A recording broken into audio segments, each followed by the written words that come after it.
Hi, I'm Kyle Cook with Animal Hospital of Statesville, and I'm here with Dr. Kristin Christy.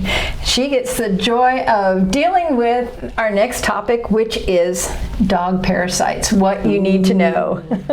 Halloween parasites. I know, good time to have Creepy it. We should have crawlies. pictures of all of them crawling across the screen. How old does my dog need to be to start parasite prevention?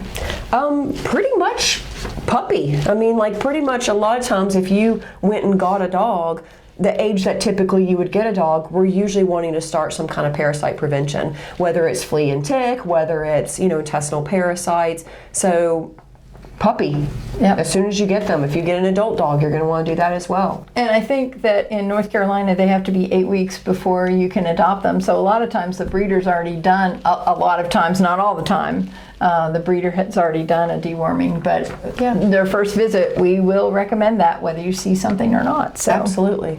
what are internal and intestinal parasites, and how do I get rid of them in my dog? So it depends on what they are, of course, and there's like a little list that it's given here for us to kind of go over. Heartworms, that's a big one. It's a big one in the southeast. It's a big one all over the United States, but it's spread by mosquitoes.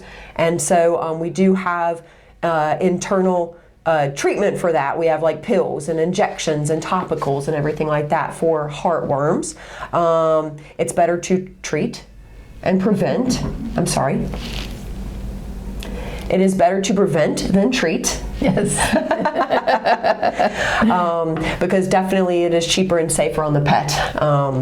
Hookworms, roundworms, those are common puppy parasites. Adults can get them as well, but we definitely, when your puppy comes in, whether we find those eggs on the stool or not, we assume puppies have hookworms and roundworms because a lot of times they do. Roundworms you might actually see in the stool. They're like the long spaghetti curly round ones. Yes, we equate everything to food. That's just the profession. It's how we do things. But hookworms you're not going to really see. They're more microscopic. So we do deworming for those commonly. Tapeworms. A lot of people will sometimes see segments from tapeworms, little rice pieces, little pieces that break off, and sometimes you see them moving or wiggling around your dog's anus. So those are typically from fleas in a dog and a cat. Sometimes you can get them from eating a rodent, but usually for dogs we're talking like flea situation, and there are some medications for that.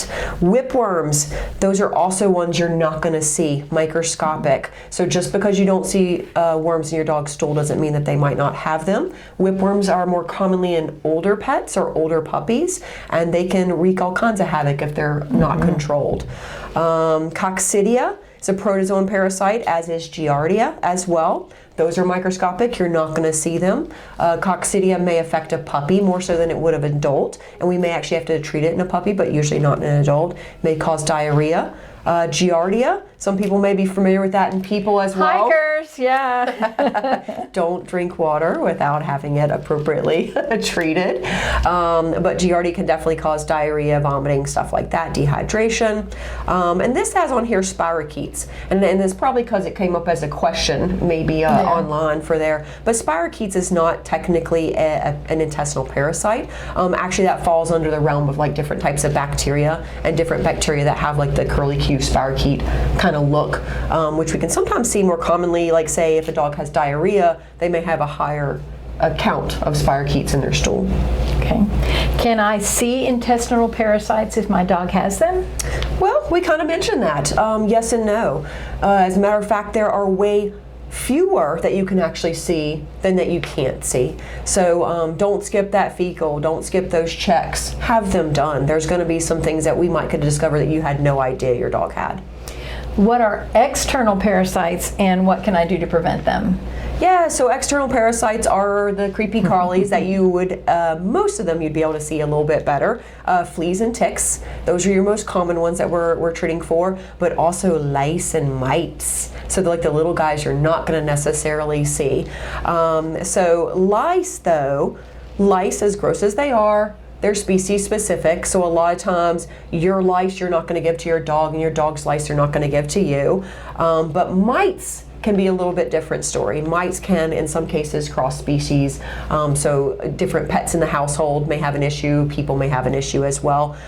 Good news, though, is some of the newer oral flea and tick products that we use a lot now actually tend to get a lot of those lice and mites and stuff as well, and they work very well for it. So with the mites, there's demodex and scabies or sarcoptic mites. And can they be shared with humans? They're your most common ones people think about when you think about the mites. And demodex, we see that a lot in puppies because that is not one that tends to be shared. We all have our own demodex, as gross as that sounds. But there are different types of demodex, and they're natural on the skin, but your immune system keeps them in check. So we do see demodex outbreaks in puppies where they actually have issues with it because their immune system is not completely developed yet. Or an older dog may get it related to a disease that has brought down its immune system. So we'll do little scrapes and look for those mites, but no, we don't worry about catching demodex from your dog. But scabies or the sarcoptic mange, yes, that would be one that, kind of makes everybody sort of gross about, and think It does about. here. Every time we see one, it's just everybody starts getting itchy. And other species can get them too. I mean, there's scabies in pigs and guinea pigs and things as well that we see those diseases as well. So, but we have lots of good treatments now, and as gross as it is, usually we can take care of it pretty good. And this is a question that after that last little segment, I think is obvious for the answer. How soon should I bring my dog in to see the veterinarian if I suspect they may have parasites? I won't be as aggressive about it with the eye stuff as get them in right now, but you should do it as soon as possible. Intestinal parasites, other types of parasites left unchecked can make some pretty serious problems or serious complications with a pet. Not to mention something like heartworms. If you think your dog has heartworms or showing symptoms of heartworms, that's not a good thing, because majority of the time dogs have heartworms and you don't even realize it. Right. And that's not a good thing either, but if your dog is showing symptoms, there is some significant damage typically going on. So get your dog in. It's a little more advanced. Well, how will a veterinarian diagnose parasites in my dog? It depends on what parasite we're looking for. If it's for fleas or ticks, we might do a little comb or part the hair and find them. Lice and mites, we might do skin scrapes. Sometimes we can even do some tape preps or hair plucks. And look at those in the microscope. Yep, absolutely. To see those little creatures. And then for things like, say, some intestinal parasites, fecal checks. Most of them we can do in-house. Occasionally there's some kind of test that we'll send out more specifically. Or we actually do send out some for a little bit different type of fecal check than we have here that can be a little bit more accurate, if you will, or get some of the worm eggs that we might not be able to with our stuff. Centrifugation, kind of doing a little bit more of that. And then heartworms we can detect with usually blood tests. So there's different types of tests for different types of parasites. Is ringworm a parasite? And if it's not, why did they name it worm? Well, let me think on that slightly. I guess they probably named it ringworm because it became in people in the shape of a ring and maybe had a raised look to it, so maybe had something to do with the worm. Because absolutely no, it's not a worm. It is a fungus. It's not even technically a parasite, although it kind of gives everybody the creepy crawlies too when you see the animals with ringworm as well. But some differences in people versus pets is it's not always this perfect little circular ring. As a matter of fact, majority of the time it is not even close to that. It is a fungus, and it'll cause crusties, scalies, hair loss, around toes, around eyes, around ears, random little patches, but it's not usually that perfect little circular red ring. Right. Well, stay tuned for our next video about treatment of dog parasites. And if you have any questions or concerns, give us a call.